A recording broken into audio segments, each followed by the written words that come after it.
Yeah. On the one-to-ones, I mean, I guess that there's a couple levels of that. One of them was simply when we started MLTI, we had asked our partners, provide us a wireless network in the school, and at the time we said anytime, anywhere access, right? And we then said so all the classrooms, the dining room space typically because it's often used as a study hall, the library, an auditorium space, and that's what they did. And we soon discovered that you had kids who wanted to be sitting in the hallway being on the web, or clustered in a small group off in the corner of some space that isn't really a traditional academic space, but they were doing some group work and they needed a quiet place to record, but they needed network access.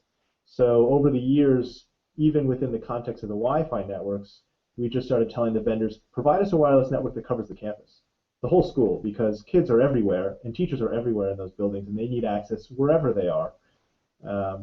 When we get outside of the building, that's always been a challenge because, of course, home connectivity has been, fiscally the responsibility of the family. It's not something that we can necessarily provide. We've had some programs over the years to try and help in some ways. In the early years when dial-up was a common way to get online, we had a foundation that was founded by Angus King after he left the governor's office that helped to offset the cost for kids who qualified for free and reduced. But as time has marched on and we're into the kind of more high-end broadband works at home, we haven't really had a lot of support from an outside agency in the same way. Comcast does have its Internet Essentials program, but that's very limited in Maine because they're a very small player here in Maine. They don't have a lot of property space. And so we haven't had much there, and it's really been left to the families. And so I think both Jeff and I have worked a lot at the state level in just kind of the more broad support of trying to do what made sense from a policy perspective, and kind of supporting the ideas and trying to provide some leadership around the idea that what we do to maybe improve the telecommunication providers' capacity to provide services in various residential areas, business areas, whatever, will then spill over to making greater availability to the families. But we didn't really have a way to directly say, oh, here, let me buy that for you, like we were able to do for the school systems.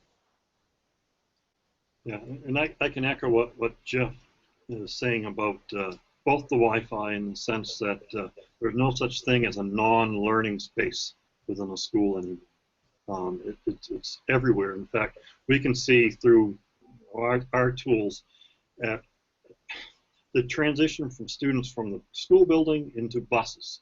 And we can see that by the wireless devices shifting from 5 gigahertz to 2.4, which has the broader range.